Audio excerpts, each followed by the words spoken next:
Assalamualaikum dan salam sejahtera. Hari ini kami ingin mereview sebuah kereta yang bakal dilancarkan, tetapi dah dilancarkan rupanya.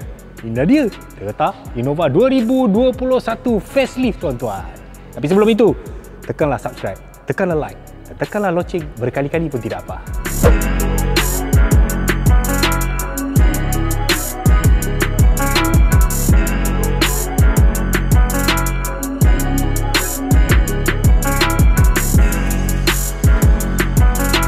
Toyota Innova ni dia merupakan sebahagian dari projek IMV, Innovative Multi-Purpose Vehicle pada 2004. Yang ini adalah model second generation yang sama keluar dia dengan Fortuner dan juga Hilux. Innova, Fortuner dan Hilux ni dia 3 kereta dalam satu platform, dan sebenarnya walaupun kita jarang nampak kereta ni atas jalan dekat Malaysia, Innova ni sangat-sangat popular di Indonesia. Sebab apa? Di sebuah negara yang rakyat dia ramai, keluarga dia besar, MPV full size 7-seater sangat penting. Dan dekat sana dia tak macam kat kita, model auto saja, premium, macam-macam features kan. Even dekat Indonesia dia ada banyak spek. Even yang paling murah untuk spek manual yang memang pekak apa pun tak ada, yang itu yang paling laku sebenarnya. Memang bukan sahaja digunakan oleh keluarga, tapi juga untuk komersial, taksi airport lah, taksi bandar lah kan. Banyak dia orang gunakan dekat sana. Cumanya dekat Malaysia dia agak kurang popular sikit sebab kita banyak kereta recon. Dan salah satu sebab kenapa kita kurang nampak Innova ni atas jalan, saya rasa orang tak sedar kereta ni ada dekat Malaysia. Sebab bila kita bercakap pasal 7-seater MPV, banyak model-model recon ataupun model-model yang lain yang orang lebih ingat kan. Sebenarnya Innova ni ada dalam pasaran. Yang ini dikeluarkan dah 3-4 tahun lepas. Cuma yang ini dia model facelift 2021. Banyak juga perubahan yang dia buat. Sama macam Fortuner yang kita review hari tu. Okey.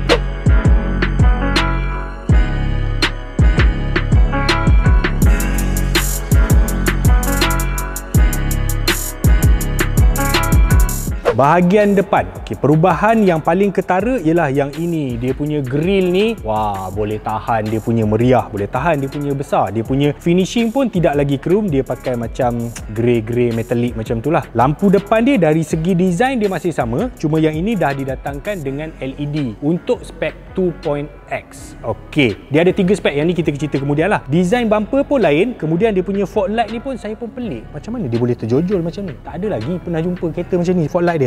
Kat bawah tu apa tu? Ada lampu. Dia RL kot. Tak sempat nak study lagi. Jom kita tengok kat tepi dia pula.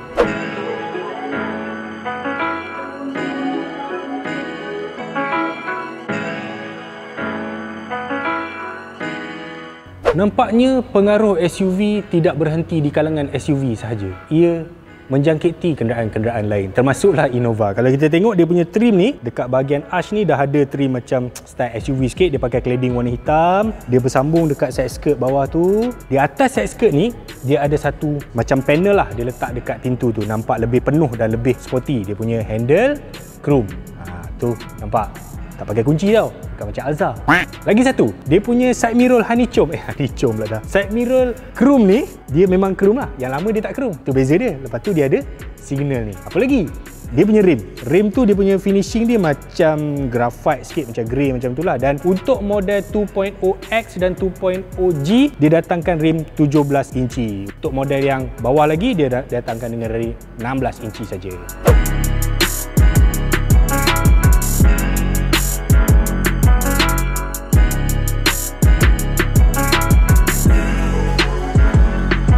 Kalau dibandingkan dengan Fortuner facelift, Innova ni tak banyak sangatlah perubahan bahagian belakang ni. Cuma bahagian lampu belakang ni, dia ada trim hitam dekat atas ni yang disambung dekat trimming tengah ni. Dulu dia warna chrome, so sekarang dia dah jadi warna hitam. Spoiler dia pun dah jadi two-tone. Bahagian atas color body, bawah ni warna hitam. Dan bumper dia, walaupun design dia tak berubah, dia ada tambah dia punya apron dekat bawah tu lah.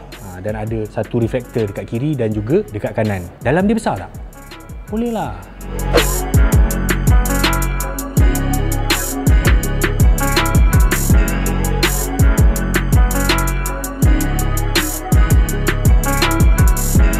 MPV 7-seater ni tuan-tuan, dia berkongsi isu yang sama, iaitu ruang bagasi memanglah tidak besar mana, sebab kita dah beli kereta ni sebab kita nak tambahan seat dekat belakang. Tetapi kalau kata bahagian ni tak muat nak bawa balik mesin basuh, dulang Astro, pasu bunga semua kan, kita boleh lipat seat tu seperti biasa.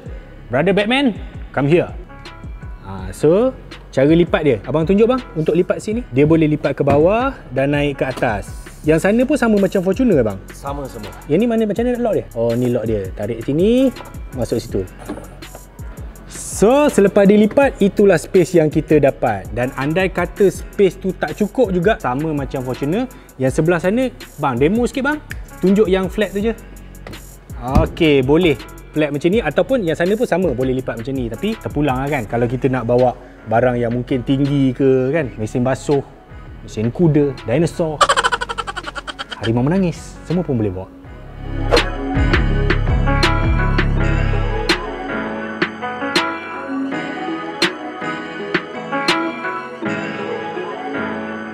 Kalau kita bandingkan dengan Innova yang first model tu, yang second model ni memang jauh lebih MPV berbanding yang lama. Yang lama tu nampak kurang sikit lah untuk family kan. Bahagian dalam ni yang pertama sekali yang saya tertarik ialah dia punya Optitron meter. Okay, ni design baru. Dia punya MID display dekat tengah tu pun design baru. Sebagai sebuah MPV yang memang akan digunakan untuk keluarga, dan space memanglah sangat penting kan. Kereta ni memang sangat banyak kompartmen. Sampai saya tahu nak mula kat mana. Kat pintu ni dia ada satu dekat belah sini untuk poket dia. Dekat bawah ada cup holder dengan satu lagi tempat letak barang lagi. Kat sini pun ada lagi cup holder ke apa benda boleh taruh lagi. Dekat bawah ni ada lagi tempat letak barang. Kat sini dia ada Swiss PVM. PVM ni 360 kamera lah. Yang ini dia datang dengan 360 kamera. Apa lagi? Dia punya ni space. Ada lagi dekat sini. Dekat sini. Bawah ni ada lagi. Dan unik untuk design second generation IMV vehicle ni. Kat sini dia ada glowbox atas dan juga glowbox dekat sebelah bawah. Kereta ni didatangkan dengan player 9 inci yang ada ketersambungan 9 inci. Ketersambungan Android Auto dan juga Apple CarPlay. Dan juga steering dia boleh dikawal dengan bermacam-macam jenis butang untuk kawalan anda. Sekian, terima kasih.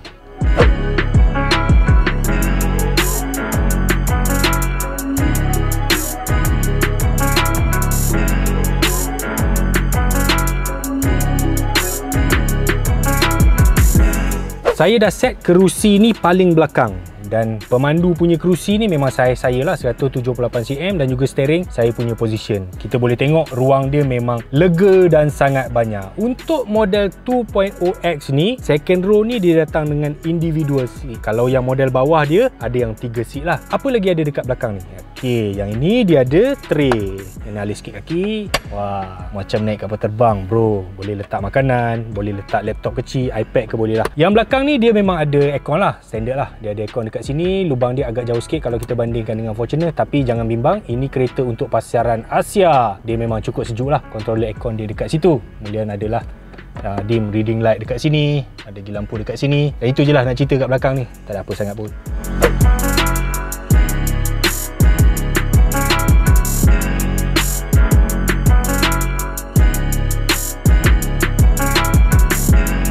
Akses ke bahagian belakang tu macam Fortuner juga, kena lipat sini lepas tu tumble ke depan. So banyak ruang untuk orang masuk ke belakang. Kalau compare dengan Fortuner bang, saya rasa yang ni headroom dia macam tinggi sikit dia macam ada space sikit dekat dia punya kepala compare to Fortuner. Tapi macam biasa kalau kita nak letak orang dekat belakang, especially orang dewasa yang berbadan agak tinggi 178cm, kenalah alis sikit, seat depan ni kena ke depan sikit. Cukup-cukup lah saya dekat belakang, dan agak selesa lah juga untuk abang beras duduk dekat belakang. Dan disebabkan MPV ni memang dia design untuk pasaran Asia, yang mana climate dia sangat penting, iaitu aircon. Kat sini ada, dekat third row pun ada. Sebab kalau kita tengok kebanyakan MPV yang memang made in Japan ataupun whatever daripada Europe ke mana kan, third row ni memang dia tak bagi sangat sebenarnya. Tapi untuk pasaran Asia memang Toyota ni memang bijak. Dia memang sayang pasaran terpenting dia ni.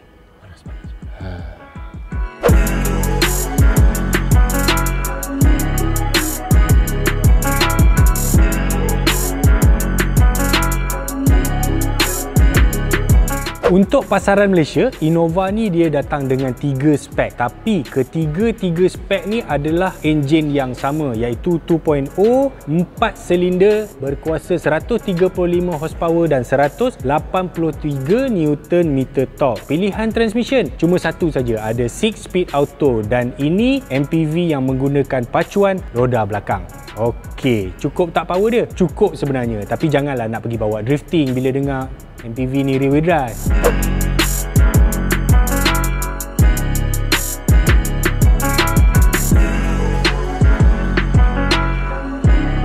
Berapakah harga Innova ni? Untuk 2.0e harga dia RM111,000, untuk 2.0G RM121,000, dan yang untuk yang ini 2.0X harga dia RM129,000 Malaysia. Okey, itulah saja kita pada hari ini, dan mungkin akan tanya siapa sebenarnya sesuai beli kereta ni? Kepada orang yang berduit dan yang berkeluarga. Mungkin ada yang cakap, baik beli kereta tu lah, ada ciri-ciri banyak, auto dengan kamera 360 apa semua. Tapi kereta ni rosak hari ni, semalam dia boleh repair. Spare part tak ada masalah. Jangan lupa tekanlah subscribe, loceng dan segala mak nenek button yang ada dekat bawah itu. Ingat, komen jangan mencarut.